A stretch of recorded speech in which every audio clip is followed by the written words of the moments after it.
നമുക്ക് പലരും കാണുന്ന ഒരു പ്രശ്നമാണ് ഇൻഫ്ലമേഷൻ അഥവാ നീർക്കെട്ട് എന്ന് പറയുന്നത്. ആദ്യം നമ്മൾ അത് എന്താണ് നീർക്കെട്ട്? നമ്മൾ പലർക്കുമുള്ളൊരു മിഥ്യാധാരണ എന്ന് പറഞ്ഞു കഴിഞ്ഞാൽ കാലിലോ കൈമുട്ടിനോ വരുന്ന നീർക്കെട്ടിനെയാണ് മൊത്തത്തിൽ നീർക്കെട്ടെന്ന് പറയുന്നത്. അതങ്ങനെയല്ല. നമുക്ക് വിശദമായിട്ട് നോക്കാം. ഞാൻ doctor Sujith, naturopathy physician, Prana natural cure hospital, കൊല്ലം.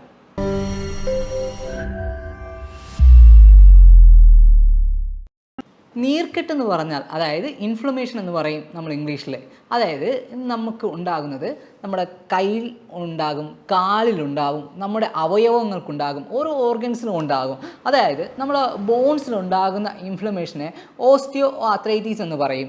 അതേസമയം നമ്മുടെ ചെറിയ ജോയിൻസിലൊക്കെ ഉണ്ടാകുന്നതിനെ റുമറ്റോയിഡ് ആർത്രൈറ്റീസ് എന്ന് പറയും. അതായത് ചെറിയ ജോയിൻസിൽ ഉണ്ടാകുന്നതിനെ നീർക്കെട്ടിനെ റുമറ്റോയിഡ് ആർത്രൈറ്റീസ് എന്ന് പറയും. അതേപോലെയാണ് നമ്മുടെ തൈറോയ്ഡ് ഗ്രന്ഥിക്ക്, നമ്മുടെ തൈറോയിഡിലുണ്ടാകുന്ന ഇൻഫ്ലമേഷനെ തൈറോയ്ഡൈറ്റീസ് എന്ന് പറയും. അതുപോലെ നമ്മുടെ വയറ്റിലുണ്ടാകുന്ന വയറിലെ അതായത് വയർ സംബന്ധമായിട്ടുള്ള പ്രശ്നങ്ങൾ ഉണ്ടാകുന്നതിനെ ഗ്യാസ്ട്രൈറ്റീസ് എന്ന് പറയും. നമ്മൾ തൊണ്ടയിലുണ്ടാകുന്ന ഇൻഫ്ലമേഷനെ തൊണ്ടയ്ക്കകത്തുണ്ടാകുന്ന ടോൺസിലൈറ്റീസ് എന്ന് പറയും. നമ്മുടെ സൈനസിലുള്ള ഇൻഫ്ലമേഷനെ നമ്മൾ സൈനസൈറ്റീസ് എന്നൊക്കെ നമ്മൾ പറയുന്നത്. അതായത് ഇൻഫ്ലമേഷൻ ഒരു പർട്ടിക്കുലർ ഏരിയയിൽ മാത്രമല്ല, നമ്മുടെ ശരീരത്തിൽ എവിടെ വേണമെങ്കിലും ഇത് വരാം. ഈ നീർക്കെട്ട് എവിടെ വേണമെങ്കിലും വരാം. അതാണ് ഞാൻ പറയുന്നത്. നമ്മുടെ ശരീരത്തിൽ ഉണ്ടാകുന്ന ഒരു റിയാക്ഷനെയാണ് നമ്മൾ ഇൻഫ്ലമേഷൻ എന്ന് പറയുന്നത്. അത് രണ്ട് തരത്തിലുണ്ട്. രണ്ട് തരത്തിലെന്ന് പറയുമ്പോൾ ഒന്ന് അക്യൂട്ട് ഇൻഫ്ലമേഷൻ എന്ന് പറയും. അതായത് നമ്മുടെ ശരീരത്തിൽ എന്തെങ്കിലും ഉണ്ടായിക്കഴിഞ്ഞാൽ പെട്ടെന്ന് ഒരു അടി കിട്ടി അവിടെ ഒന്ന് ചുവന്ന് വരിക, അത് നമ്മളെ ക്യൂർ ചെയ്യും. അത് നല്ലതാണ്, നമ്മുടെ ബോഡിക്ക് അത് നല്ലതാണ്. അക്യൂട്ട് ഇൻഫ്ലമേഷൻ എന്ന് പറയും. അതേസമയം ക്രോണിക് ഇൻഫ്ലമേഷൻ, അതായത് മാസങ്ങളോളം വർഷങ്ങളോളം ഉണ്ടാകുന്ന ഒരു ഇൻഫ്ലമേഷൻ, നീർക്കെട്ട്, അതങ്ങനെ നിൽക്കുന്നതിനെയാണ് നമുക്ക് ക്രോണിക് ഇൻഫ്ലമേഷൻ എന്ന് പറയുന്നത്. ഈ ക്രോണിക് ഇൻഫ്ലമേഷൻ നമ്മുടെ ശരീരത്തിന് അത്ര നല്ലതല്ല. ഇത് നമ്മളെ പല രോഗങ്ങൾക്കും കാരണമാകും. ഇതിനെയാണ് നമ്മൾ ട്രീറ്റ് ചെയ്യേണ്ടത്. അക്യൂട്ട് ഇൻഫ്ലമേഷൻ നമുക്ക് നല്ലതാണ്, പക്ഷേ ക്രോണിക് ഇൻഫ്ലമേഷൻ നമുക്ക് അത്ര നല്ലതല്ല. അപ്പോൾ ഈ ക്രോണിക് ഇൻഫ്ലമേഷനെ നമ്മൾ ട്രീറ്റ് ചെയ്തേ പറ്റത്തുള്ളൂ. അതിനെക്കുറിച്ചാണ് നമ്മൾ നോക്കേണ്ടത്.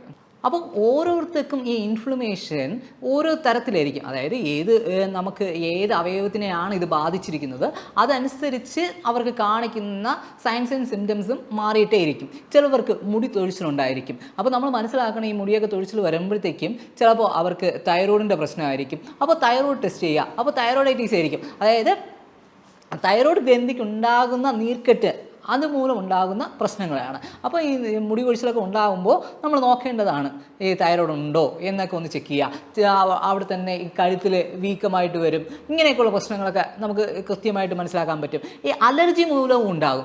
എപ്പോഴും വിട്ടുമാറാത്ത ചുമ, തുമ്മൽ, എപ്പോൾ നോക്കിയാലും ഈ പ്രശ്നങ്ങളൊക്കെ ഉണ്ടാകും. അപ്പോൾ എന്ത് ചെയ്യണം? നമ്മൾ ESR എന്ന് പറഞ്ഞ് നമ്മളൊന്ന് ടെസ്റ്റ് ചെയ്ത് കഴിഞ്ഞാൽ ESRൻ്റെ അളവിൽ എന്തെങ്കിലും വ്യതിയാനം ഉണ്ടെങ്കിൽ ഇൻഫ്ലമേഷൻ നമുക്ക് കണ്ടുപിടിക്കാൻ പറ്റും.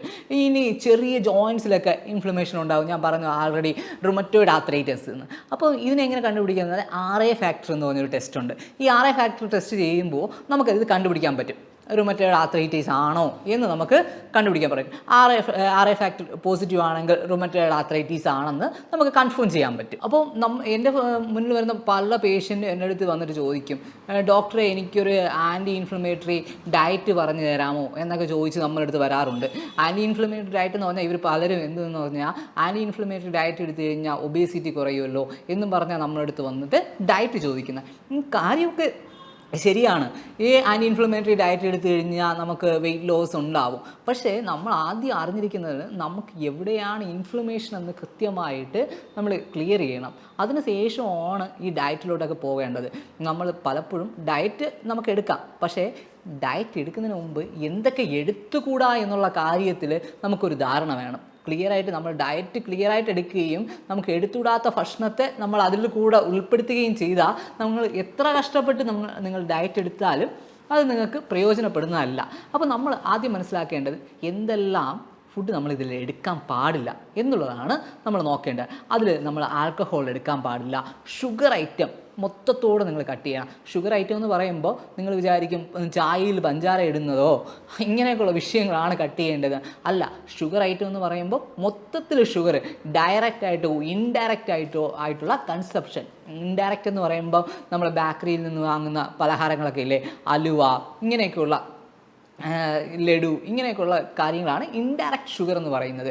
ഇങ്ങനെയുള്ള ഫുഡിന് എന്ത് ചെയ്യണം? നമ്മൾ പൂർണ്ണമായിട്ട് കട്ട് ചെയ്യണം. ഈ വീണ്ടും എന്ന് പറയുന്നത് നമ്മൾ പ്രോസസ്ഡ് ഫുഡ്, അതായത് ഓവർ പ്രോസസ്ഡ് ഫുഡായിട്ടുള്ള ഐറ്റംസിനെ നമ്മൾ കട്ട് ചെയ്യണം. അതുപോലെ ബേക്കിംഗ്, മൈദ അടങ്ങിയ ഫുഡ് നമ്മൾ കട്ട് ചെയ്യണം. അതുപോലെ ഓയിലി ഫ്രൈ ചെയ്തിട്ടുള്ള ഐറ്റം, ചിപ്സ്, ഇങ്ങനെയൊക്കെയുള്ള ഓവറായിട്ട് ഫ്രൈ ചെയ്തിട്ടുള്ള ഐറ്റംസ്, ഓയിലി ഐറ്റംസ്, ഇങ്ങനെയൊക്കെയുള്ള ഐറ്റങ്ങൾ നമ്മൾ പൂർണ്ണമായിട്ടും കട്ട് ചെയ്യണം.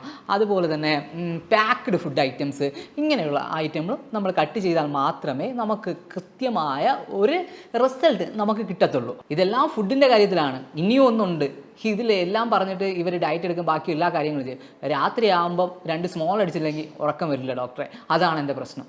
ഇതെല്ലാം ചെയ്തിട്ടും അവസാനം എന്താവും, രാത്രി പോയിട്ട് 2 സ്മോൾ അടിച്ച് ഈ കാര്യങ്ങളെല്ലാം മൊത്തത്തിൽ അവതാളത്തിലാവും. അതുപോലെ തന്നെ ചിലവർക്ക് സ്മോക്ക് ചെയ്യാതിരിക്കാനേ പറ്റത്തില്ല. ഒരു ദിവസം അറ്റ്ലീസ്റ്റ് 2 സിഗരറ്റെങ്കിലും എനിക്ക് വലിച്ചേ പറ്റത്തുള്ളൂ, പക്ഷേ ഞാൻ ഡയറ്റ് നോക്കാം എന്ന് പറഞ്ഞിട്ടും കാര്യമില്ല. നമ്മൾ വിടേണ്ട കാര്യത്തെ വിട്ടാൽ മാത്രമേ കൃത്യമായിട്ട് നമ്മൾ ഡയറ്റ് എടുത്തിട്ട് ഇതിനൊരു ഗുണം ഉണ്ടാവത്തുള്ളൂ. ഇനി എന്തൊക്കെ നമ്മൾ ഇതിൽ ചേർക്കണം, നമ്മൾ ആ ഇൻഫ്ലമേഷനെ നമ്മൾ കുറയ്ക്കാൻ വേണ്ടി എന്തൊക്കെ ഫുഡ് അല്ലെങ്കിൽ എന്തൊക്കെ വൈറ്റമിൻസ് നമ്മൾ എടുക്കണം. ഇങ്ങനെ വരുമ്പോൾ ഇൻഫ്ലമേഷനൊക്കെ അധികമായിട്ട് വരുമ്പോൾ വിറ്റമിൻ ഡിയും വിറ്റമിൻ ഇയും ഒക്കെ വളരെ ഡെഫിഷ്യൻസി ആയിരിക്കും. അപ്പോൾ ഈ വിറ്റമിൻ ഡിയുടെ നമ്മൾ അളവ് കുറച്ച് കൂട്ടാൻ വേണ്ടി നോക്കണം. വിറ്റമിൻ ഇ സപ്ലിമെൻറ്റ്സ് എടുക്കാൻ വേണ്ടി നോക്കണം. അപ്പോൾ പലരും എന്ത് ചെയ്യുമെന്ന് അറിയാമോ, വിറ്റമിൻ ഇ എന്ന് പറയുമ്പോൾ ഓടിച്ചെന്ന് ആ പച്ച ഗുളിക വിറ്റമിൻ ഇ എന്ന് പറഞ്ഞ് മെഡിക്കൽ സ്റ്റോറിൽ നിന്ന് വാങ്ങിച്ചിട്ട് തലയിൽ തേക്കുന്നതാണ് പതിവ്. ഇത് തലയിൽ തേക്കാനോ അല്ലെങ്കിൽ പുറത്ത് പുരട്ടാനുള്ള ഒരു ഗുളികയല്ല. പലരും ഇന്ന് ഫേസ് മാസ്കിനും ഹെയർ മാസ്കിനുമായിട്ട് ഉപയോഗിക്കുന്നതാണ് വിറ്റമിൻ ഇ. ഇത് ഒരിക്കലും നമ്മളെ പുറത്ത് ഉപയോഗിക്കുന്നതിന് വേണ്ടിയുള്ളതല്ല, ഇത് നമ്മൾ അകത്ത് കൺസ്യൂം ചെയ്യുന്നതിന് വേണ്ടിയുള്ളതാണ്. ഒരു ഫിസിഷ്യൻ്റെ ഒരു കൺസൾട്ട് ചെയ്ത് അവരോട് ചോദിച്ചിട്ട് ഇത് നമ്മൾ അകത്ത് കൺസ്യൂം ചെയ്യേണ്ട ഒരു ഓറലായി എടുക്കേണ്ട ഒരു മെഡിസിനാണ്. അതിനെയാണ് പലരും ഇന്ന് തലയ്ക്കും ഫേസിനും വേണ്ടി ഉപയോഗിച്ചുകൊണ്ടിരിക്കുന്നത്. അങ്ങനെയല്ല, നമുക്ക് ചെയ്യേണ്ട കറക്റ്റായിട്ടൊരു ഫിസിഷ്യനോട് ചോദിച്ചിട്ട് ഓരോ കാര്യങ്ങൾ ക്ലിയർ ചെയ്ത് പോകണം. അതുപോലെ ഒമേഗ 3 ഫാറ്റി ആസിഡ് അടങ്ങിയ ഫുഡ് എടുക്കണം. അതായത് നമ്മുടെ മത്തിയിൽ, ചെറിയ മീനിലെല്ലാം അധികം ഒമേഗ 3 ഫാറ്റി ആസിഡ് അടങ്ങിയിരിക്കും. അല്ലെങ്കിൽ നമുക്ക് മീൻ എടുക്കാൻ പറ്റുന്നില്ല, അലർജി കണ്ടീഷനൊക്കെ ആണെന്ന് പറഞ്ഞു കഴിഞ്ഞാൽ ഉടനെ നമ്മൾ എന്ത് ചെയ്യണം, നമ്മൾ അതിൻ്റെ സപ്ലിമെൻറ്റ്സ് ലഭ്യമാണ്. അപ്പോൾ അതിൻ്റെ സപ്ലിമെൻറ്റ്സ് എടുക്കാൻ നോക്കണം.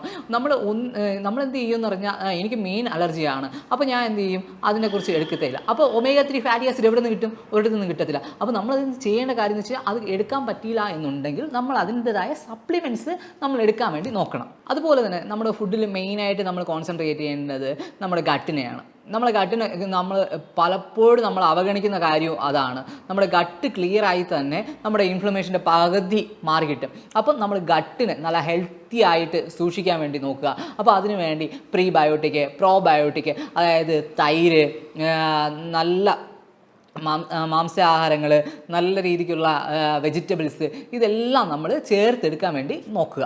ഈ മാർഗങ്ങളാണ് നമുക്ക് ഇൻഫ്ലമേഷനെ നോർമലായിട്ട് ട്രീറ്റ് ചെയ്യുന്നത്. പക്ഷേ നമ്മൾ എന്ത് ചെയ്യണം, നമ്മളൊരു ഡോക്ടറെ കൺസൾട്ട് ചെയ്യുകയും കൃത്യമായ റൂട്ട് കോസ് എന്താണെന്ന് തിരിച്ചറിയാൻ വേണ്ടി നോക്കുക. നിങ്ങൾക്ക് ഇതിൽ കൂടുതൽ എന്തെങ്കിലും ഡീറ്റെയിൽസ് അറിയണമെന്നുണ്ടെങ്കിൽ താഴെ കാണുന്ന നമ്പറിൽ കോൺടാക്റ്റ് ചെയ്യാവുന്നതാണ്. വീണ്ടും ഒരു വീഡിയോയുമായി വരുന്നതുവരെ നന്ദി, നമസ്കാരം.